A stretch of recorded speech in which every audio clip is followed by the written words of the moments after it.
Hello friends, welcome to Just Creative World. ഇന്നത്തെ recipe easy ആയിട്ടുള്ളൊരു വട്ടയപ്പമാണ്. ഇതിനൊരു പ്രത്യേകതയുണ്ട്. നമ്മൾ ഇതിനകത്ത് തേങ്ങ ചേർക്കുന്നില്ല. തേങ്ങയില്ലാതെ തന്നെ പെട്ടെന്ന് തന്നെ നമുക്കിത് റെഡിയാക്കി എടുക്കാനും പറ്റും. അതേസമയം നല്ല സോഫ്റ്റ് ആയിരിക്കും. അതിന് വേണ്ട കുറച്ച് ടിപ്സും കൂടെ ഞാനിവിടെ പറയുന്നുണ്ട്. അപ്പോൾ നമ്മൾക്ക് നോക്കാം ഈസി ആൻഡ് സോഫ്റ്റ് ആയിട്ടുള്ള ഈ വട്ടയപ്പം എങ്ങനെയാണ് ഉണ്ടാക്കുന്നതെന്നുള്ളത്. അതിനായിട്ട് 1 കപ്പ് പച്ചരിയാണ് ഞാനിവിടെ എടുത്തിട്ടുള്ളത്. അത് 3-4 പ്രാവശ്യം നല്ലപോലെ ഒന്ന് കഴുകിയതിന് ശേഷം 4 മണിക്കൂർ ഒന്ന് കുതിരാൻ വെക്കുക. രാത്രി വെള്ളത്തിലിട്ട് രാവിലെ എടുത്താലും മതി, അങ്ങനെയാണെങ്കിലും കുഴപ്പമില്ല. കുറച്ചധികം നേരം കുതിർന്നാലും പ്രശ്നമൊന്നുമില്ല. ഞാനിവിടെ ഇപ്പം നല്ലപോലെ കഴുകിയെടുത്തിട്ടുണ്ട്. ഇനി ഇത് കുതിരാൻ വേണ്ടിയിട്ട് കുറച്ച് വെള്ളം ഒഴിച്ചു കൊടുത്തതിന് ശേഷം 4 മണിക്കൂർ ഒന്ന് മാറ്റി വയ്ക്കുന്നുണ്ട്. ഇപ്പം ഏതാണ്ട് 4 മണിക്കൂർ കഴിഞ്ഞിട്ടുണ്ട്. അരിയെല്ലാം നല്ലപോലെ കുതിർന്ന് കിട്ടിയിട്ടുണ്ട്. ഇനി നമ്മൾക്ക് ഒരു കാര്യം കൂടെ കുതിരാൻ വെക്കാനുണ്ട്. വെള്ള അവിലാണ് ഞാനിവിടെ എടുത്തിട്ടുള്ളത്. 1 കപ്പ് അരിക്ക് 1/2 കപ്പ് വെള്ള അവിലാണ് വേണ്ടത്. അത് നല്ലപോലെ കഴുകിയതിന് ശേഷം അതും കൂടെ ഒന്ന് കുതിരാനിടുക. ഇത് പെട്ടെന്ന് തന്നെ കുതിർന്ന് കിട്ടും. 15-20 മിനിറ്റിനകത്ത് തന്നെ ഇത് നല്ലപോലെ കുതിർന്ന് കിട്ടും. ഇനി നമ്മൾക്ക് അരി അരയ്ക്കാനായിട്ട് മിക്സിയുടെ ഒരു വലിയ ജാറാണ് ഞാൻ എടുത്തിരിക്കുന്നത്. അതിനകത്തേക്ക് കുതിർത്ത് വെച്ച അരി വെള്ളം കളഞ്ഞതിന് ശേഷം ഇട്ട് കൊടുക്കുക. എല്ലാം കൂടെ നമ്മൾക്ക് അവസാനം ഒന്നും കൂടെ ഒന്ന് അടിച്ചെടുക്കണം. അതുകൊണ്ടാണ് ഞാൻ മിക്സിയുടെ വലിയ ജാർ എടുത്തിരിക്കുന്നത്. ഇനി വലിയ ജാർ ഇല്ല എങ്കിൽ ചെറിയ ജാർ എടുത്താലും കുഴപ്പമൊന്നുമില്ല. അതിനകത്തേക്ക് ഇനി 1/4 കപ്പ് ചെറിയ ചൂടുവെള്ളമാണ് ഒഴിച്ചു കൊടുക്കുന്നത്. ചൂടുവെള്ളം ആവശ്യമാണെങ്കിൽ നമ്മൾക്ക് കുറച്ചും കൂടെ ഒഴിച്ചു കൊടുക്കാം. അത് അരി അരയ്ക്കുമ്പം നോക്കിയിട്ട് പിന്നെ ഒഴിച്ചു കൊടുത്താൽ മതി. ഇപ്പം ഞാനിവിടെ അരി നല്ലപോലെ അരച്ചെടുത്തിട്ടുണ്ട്. ഒരുപാട് വെള്ളം ഒഴിച്ചു കൊടുത്താൽ അരി ശരിക്കും അരയത്തില്ല. അതുകൊണ്ട് കുറച്ച് വെള്ളം ഒഴിച്ചു കൊടുത്തിട്ട് അരി ആദ്യം അരച്ചെടുക്കുക. ഈ സമയമാകുമ്പോഴത്തേക്കും നമ്മൾ നേരത്തെ കുതിരാൻ വെച്ച അവിൽ നല്ലപോലെ കുതിർന്ന് വന്നിട്ടുണ്ട്. ഇനി നമ്മൾക്കിതിൻ്റെ വെള്ളം കളഞ്ഞ് ഇതും കൂടെ മിക്സിക്കകത്ത് ഇട്ട് കൊടുക്കാം. നമ്മളിതിവിടെ പഞ്ചസാര വെച്ചിട്ടാണ് ഉണ്ടാക്കുന്നത്.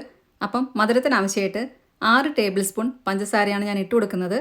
ഇതിനകത്ത് ഒരുപാട് മധുരം കാണത്തില്ല, പാകത്തിനുള്ള മധുരമായിരിക്കും ഉണ്ടായിരിക്കുക. ഇനി നമ്മൾക്ക് വേണ്ടത് ഈസ്റ്റാണ്. ഞാനിവിടെ ഇൻസ്റ്റൻറ്റ് ഈസ്റ്റാണ് ഇട്ട് കൊടുക്കുന്നത്. ഇൻസ്റ്റൻറ്റ് ഈസ്റ്റ് ഇട്ട് കൊടുത്തു കഴിഞ്ഞാൽ പെട്ടെന്ന് തന്നെ ഇത് പൊങ്ങിക്കിട്ടും.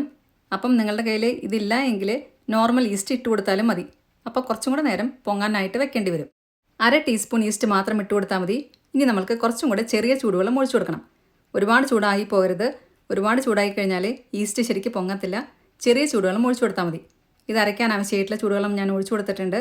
ഇനി ഇതും കൂടെ അരച്ചതിന് ശേഷം നമ്മൾ നേരത്തെ അരച്ച് വെച്ച അരിയാണ് ഇതിനകത്തേക്ക് ഒഴിച്ചു കൊടുക്കുന്നത്. അതുകൊണ്ടാണ് ഞാനിവിടെ മിക്സിയുടെ വലിയ ജാർ എടുത്തത്. ഇനി വലിയ ജാർ ഇല്ലാത്തവരാണെങ്കിൽ ചെറിയ ജാറിൽ അരച്ചാലും മതി. അപ്പം പിന്നെ ഇത് കൈവച്ച് നല്ലപോലെ കുറച്ച് നേരം ഇളക്കി കൊടുക്കണം. കൈവച്ച് ഇളക്കി കൊടുത്താലാണ് ഇത് നല്ലപോലെ ബബിൾസ് എല്ലാം വരിക. അല്ലെങ്കിൽ ഇതേപോലെ എല്ലാം കൂടെ ഒരുമിച്ചൊന്ന് അടിച്ചെടുക്കണം. ഇപ്പം ഞാനിതിവിടെ എല്ലാം കൂടെ അടിച്ചെടുത്തിട്ടുണ്ട്. നമ്മൾക്കിത് അടിച്ചെടുക്കുമ്പം ദോശമാവിനേക്കാളും കുറച്ചും കൂടെ ലൂസായിട്ടുള്ളൊരു ബാറ്റർ ആയിരിക്കണം കിട്ടേണ്ടത്. ഇനി നമ്മളിതിനകത്തോട്ട് ഒഴിച്ചു കൊടുക്കാൻ പോകുന്നത് 1 ടേബിൾ സ്പൂൺ കോക്കനട്ട് ഓയിലാണ്. ഇതും കൂടെ ഒഴിച്ചു കൊടുക്കുമ്പം വട്ടയപ്പം നല്ലപോലെ സോഫ്റ്റായിട്ട് വരും. നമ്മളിതിനകത്ത് തേങ്ങ ചേർക്കുന്നില്ല, എന്നാൽ പോലും നല്ലൊരു ഫ്ലേവറൊക്കെ കിട്ടും. ഇപ്പം ഞാനിതിവിടെ എല്ലാം കൂടെ നല്ലപോലെ അടിച്ചെടുത്തിട്ടുണ്ട്. ഇനി നമ്മൾ നേരത്തെ അരി ഒഴിച്ചു വെച്ചാൽ അതേ പാത്രത്തിൽ തന്നെ ഒഴിച്ചു വയ്ക്കാം. എന്നിട്ടിത് നല്ലപോലെ പൊങ്ങാനായിട്ടൊന്ന് മാറ്റി വയ്ക്കാം. ഈ പാകത്തിലാണ് നമ്മൾക്ക് മാവ് കിട്ടേണ്ടത്. ഇത്രയും ലൂസായിട്ടാണ് വട്ടയപ്പത്തിൻ്റെ മാവ് കിട്ടേണ്ടത്. ഇതിനകത്ത് ഇപ്പം തന്നെ ബബിൾസ് എല്ലാം നല്ലപോലെ വന്നു തുടങ്ങിയിട്ടുണ്ട്. ഇനി നമ്മൾക്കിത് പൊങ്ങാനായിട്ട് 3 മണിക്കൂർ ഒന്ന് മാറ്റി വയ്ക്കുന്നുണ്ട്. ചിലപ്പം ഇത് 3 മണിക്കൂറിന് മുന്നേ തന്നെ പൊങ്ങാൻ തുടങ്ങിയിട്ടുണ്ടായിരിക്കും. അപ്പം ഇടയ്ക്ക് നമ്മളിതൊന്ന് ചെക്ക് ചെയ്യണം. ഇത് പൊങ്ങിയതിന് ശേഷം വീണ്ടും താഴ്ന്നു പോകരുത്. നല്ലപോലെ പൊങ്ങിയിരിക്കുമ്പോൾ തന്നെ നമ്മൾക്കിതിനകത്തോട്ട് ഉപ്പും കൂടി ഇട്ട് കൊടുത്ത് ഒന്നും കൂടി ഇളക്കി വെച്ചതിന് ശേഷം നമ്മൾക്ക് വട്ടയപ്പം ഉണ്ടാക്കണം. ഇപ്പം മാവ് നല്ലപോലെ പൊങ്ങി വന്നിട്ടുണ്ട്. മാവ് പൊങ്ങി വന്നതിന് ശേഷം നമ്മളിത് ഇളക്കുമ്പം വളരെ ശ്രദ്ധിച്ചിട്ട് വേണം ഇളക്കാനായിട്ട്.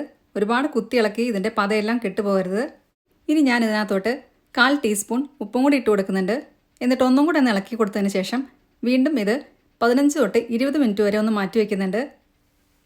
നമ്മൾ ഉപ്പിട്ട് കൊടുത്ത് 10 മിനിറ്റ് കഴിയുമ്പോൾ തന്നെ സ്റ്റീമറിൽ വെള്ളം വെച്ച് അത് തിളയ്ക്കാനായിട്ട് വെക്കാം.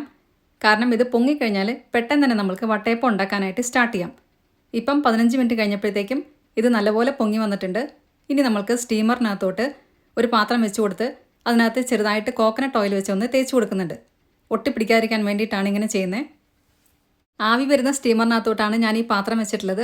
അപ്പം വെളിച്ചെണ്ണ തേച്ച് കൊടുത്തതിന് ശേഷം ഇതൊന്ന് ചൂടായിട്ട് വേണം നമ്മൾക്ക് ഇതിനകത്തേക്ക് മാവ് ഒഴിച്ചു കൊടുക്കാനായിട്ട്. എല്ലാം കൂടെ ഒരുമിച്ച് ഒഴിച്ചു കൊടുക്കണമെന്നില്ല.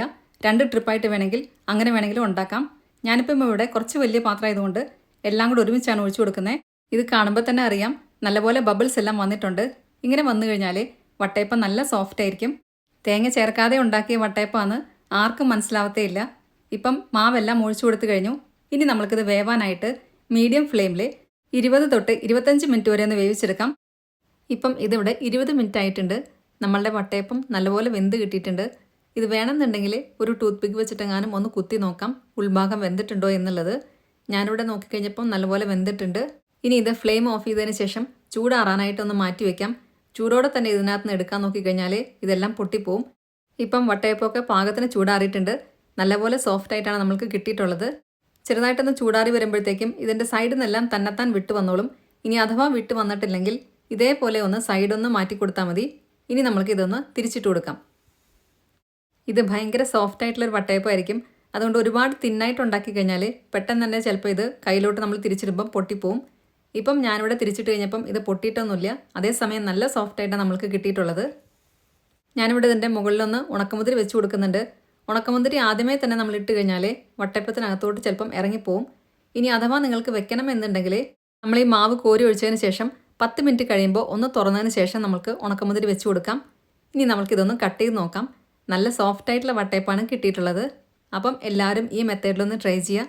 ഇന്നത്തെ വീഡിയോ എല്ലാവർക്കും ഇഷ്ടമായി എന്ന് വിചാരിക്കുന്നു.